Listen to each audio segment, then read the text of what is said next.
Bienvenue dans la mission « Abondance de partage au peuple ». Nous avions un message pour fortifier ta foi en Christ. Très bonne écoute. Amen, amen. Bonjour à tous et bienvenue dans la manne du jeudi. Je vais vous raconter une petite histoire que j'ai lue il y a quelques jours. Il y avait un chien qui s'appelait Billy et qui était aimant, fidèle à son maître et il est devenu une vedette sur Internet en 2020. Son maître, qui s'appelait Russell, s'était cassé la cheville et à la suite de cet accident, marchait avec des béquilles. Au bout d'un moment, le chien a commencé, quand il était avec lui, à boiter comme son maître. Inquiet, alors Russell a amené Billy chez le vétérinaire et le vétérinaire a dit qu'il n'avait rien qui clochait chez lui. Et il s'est aperçu que lorsqu'il était seul, le chien marchait normalement. En fait, le chien faisait semblant de boiter quand il marchait avec son maître. C'est ce qu'on appelle s'identifier véritablement à la souffrance d'autrui. Selon les instructions que l'apôtre Paul a données à l'église de Rome, il est primordial d'accompagner les gens qui sont dans la souffrance. Paul a résumé les 5 derniers des 10 commandements en disant dans Romains 13 et au verset 8 et 9 « Ne devez rien à personne si ce n'est de vous aimer les uns les autres, car celui qui aime les autres a accompli la loi.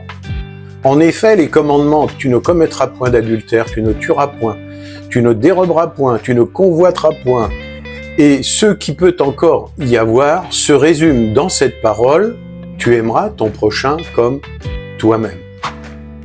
Ces versets nous montrent l'importance de marcher avec d'autres lorsqu'il est dit, comme nous l'avons lu au verset 8, « Ne devez rien à personne si ce n'est de vous aimer les uns les autres ».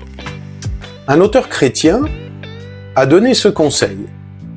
Quand une personne est brisée, ne cherchez pas à la réparer, vous ne le pouvez pas. Quand une personne souffre, ne cherchez pas à lui enlever sa douleur, vous ne le pouvez pas. Aimez-la plutôt en marchant à ses côtés dans la souffrance, et cela, vous le pouvez. Car il arrive parfois que tout ce dont une personne a besoin, c'est de savoir qu'elle n'est pas seule.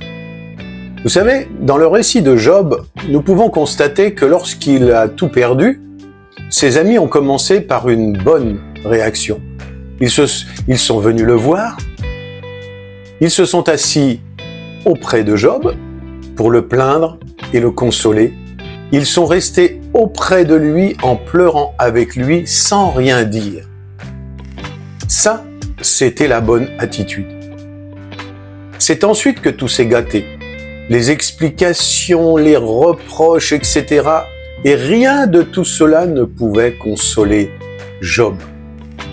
Et il en va de même pour nous.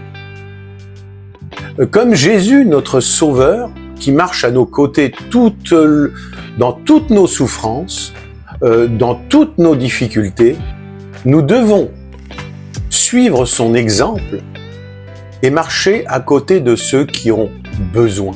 Jésus marchait et allait vers ceux qui avaient besoin.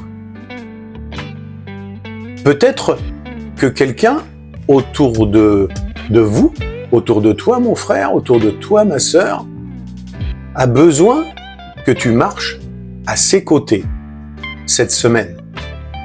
Alors, demandez à Dieu de faire de vous un ami qui aime, un ami fidèle, un ami présent. Amen. À bientôt. Il est écrit dans Proverbe 17, verset 17. L'ami aime en tout temps, et dans le malheur il se montre un frère. Merci pour votre écoute et abondance de bénédictions.